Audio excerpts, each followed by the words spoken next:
So if we're going to insist that a woman who has a fertilized egg and can't, you know, no contraception, et cetera, I mean, we need to take care of the baby once the baby's born. And I mean, well, that's the problem too. The more you cut the budget on those things, the more there's nothing to take care of the baby. But first of all, let's go back again to educating the parent. That you should have not that high infancy death rate if the parents itself are educated. And if you cut the budget on these things, then it's going to be a problem. We cut all the education aspect, we cut the contraception aspect of it. And so what is the mortality rate of infant after that? right. And it seems like if we value the long-term prosperity and stability of our nation, we want to invest in our young, right? Exactly. Because they are the progeny that will lead us forward, as opposed to sabotaging their best interests by cutting these types of funding initiatives. But that brings me, let me take a step back and go to an issue that I really was interested in hearing. And I know we talked a bit before the show about this whole notion of how gender plays a role in, on this issue. And the plight of women is not an easy one in the world, in America in general.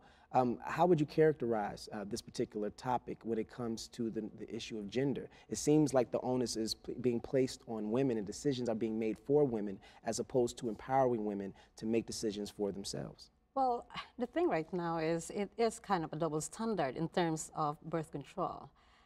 Personal experience, you know, it has to be between the man and the woman.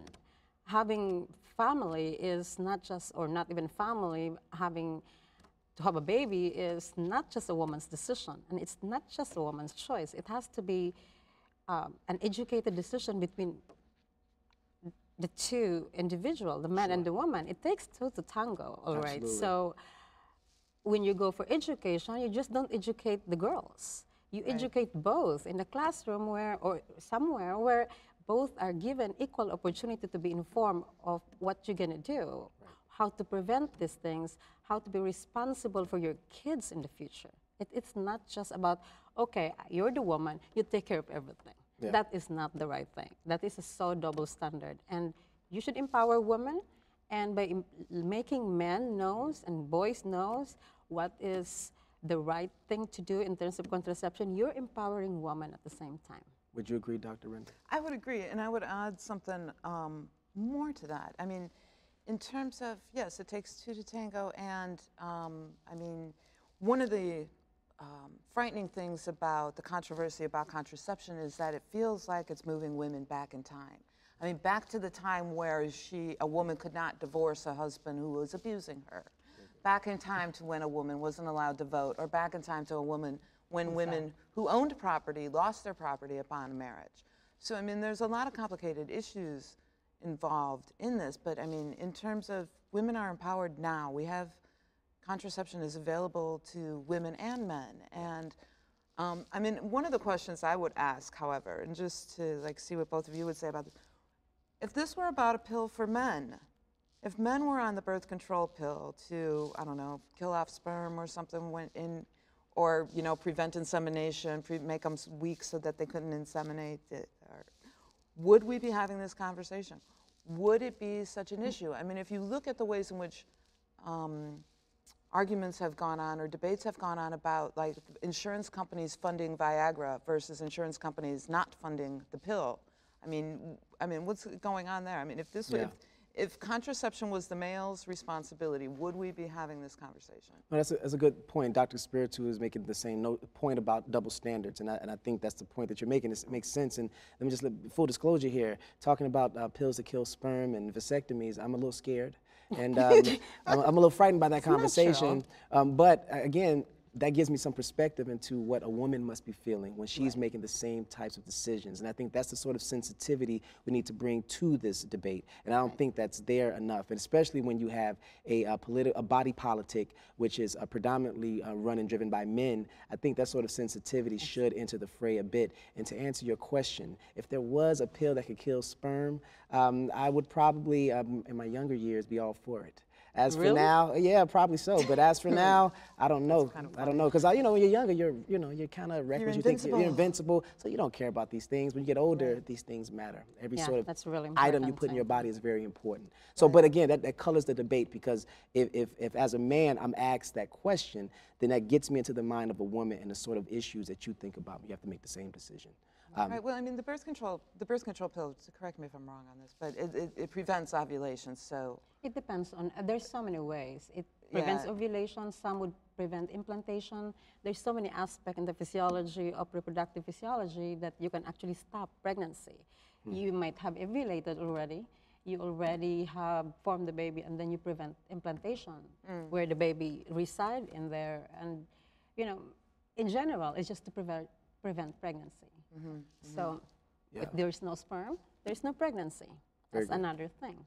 right, and I mean, it's it would be really interesting to see if I mean, when you look at the I forget which article it was. I think it was this one where they talk about the possibility for a male pill. I mean, I heard that tossed around. Those ideas tossed around maybe 20 years ago. Yeah. And well, lo and behold, there's no male pill to prevent pregnancy. I mean, there's. But you have a male pill to promote erections and that sort of thing, right? Yeah, So, and to promote longevity of the male sex life. Very you good. know? I mean, so I mean, the double standards are kind of frightening, frankly, but.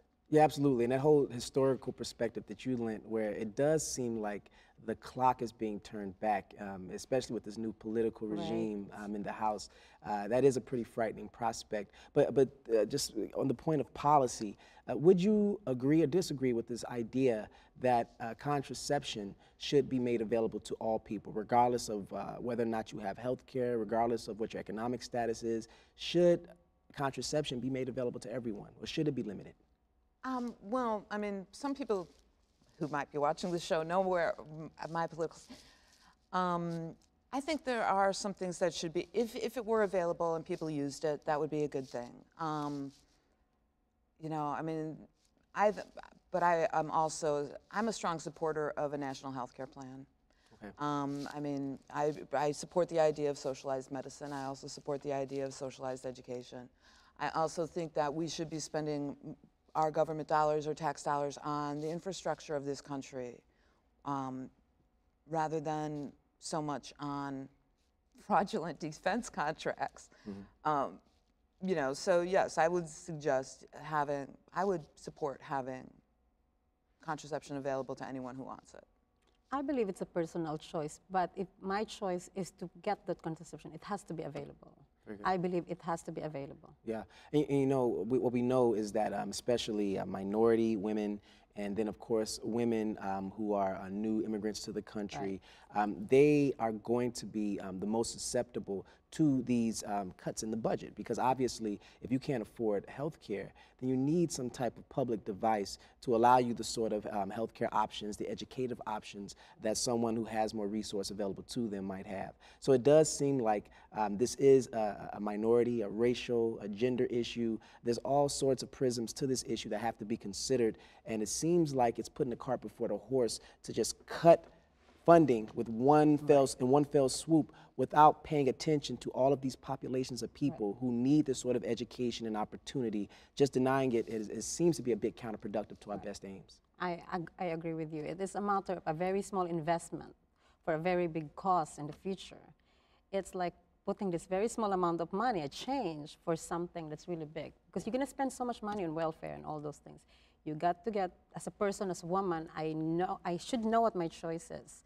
And then I should have the access to those things. Very good. Well, I mean, another thing is, like, I mean, condoms are relatively cheap and they are pretty widely available. I mean, if all people know how to use them and they don't get pulled from the shelves. I mean, it surprises me to walk into drugstores and see them under lock and key, and then to see them at other places. In some places they are, yes. You have to like call, That's you true. know, Absolutely. and in other places they're not under lock and key. So I mean, in terms of, I mean, when we're talking about availability, yes, I think things should be available. And that's so that people can make their own choices. And it's interesting that the public seems to, again, out of the Pew Research, support a federal policy as opposed to allowing states to tailor their own policies. Yes. Do you have any perspective about that? I found that actually very interesting. I would have thought the public generally would want to have the states make their own decisions. And the fact that it was overwhelmingly in favor of making a federal decision, I found it, frankly, rather surprising. Yeah. And I wouldn't have an idea of why that would be. Yeah, you know, it is interesting. But again, I think what that demonstrates is there is a clarion call for a collective approach to addressing this issue that cuts along political lines. It's not really a matter of do we want to empower certain minority groups to make decisions for all of us. There is, it seems to be an impetus and a desire to have a collective decision made about this very important issue. Unfortunately, it seems like our body politic is not listening to the consensus view of Americans, and that's somewhat disappointing. But what I am encouraged by is your perspective and your being here today as women to give us, the listening audience, me included, some perspective about how you feel personally about this issue of contraception. So as our time unfortunately winds down, give me your perspective, outside of your academic expertise, your perspective as a woman about contraception and why it's important. Well, I would probably start it, Patty, and I would say it is my choice to be informed on what choices could I have, and I should have the access to those things. I need to know exactly what is good for me, especially for a woman who's watching out there. Not all things fit, right? So it has to be a choice. You have to have the access to your doctor. You have to know what is good for you, what are the perfect choices that you can use. And then when you make the choice, you should actually have the access to it. Don't limit it. It's your choice. It's your right, not just a choice, but Absolutely. a right as a woman. Thank you, Dr. Renda. Well, when people talk about the integrity of a baby, or when they refer to a fetus as a baby, I mean, when it's 4 cells or 8 cells or something, I mean, they're talking about it as a person and a body. And for an adult woman or to be able to have control of her body, I mean, that's integral to identity. And Absolutely. I think that's a very important thing for all people to, I mean, everybody should have control over their bodies. And I'm so sorry that I have to cut things short, Yes. but unfortunately we're out of time. But I appreciate both of your perspectives today. It has been very valuable and edifying for me. Thank you, Rashid. Thank you. No matter how you might feel about this very complicated and complex issue of contraception, the budget debates taking place in Congress are ensuring that lawmakers in Washington are taking sides. We encourage you to research what decisions are made by representatives from your district and to make your voice heard in this very crucial debate. For the professors, I'm Rashid Carter.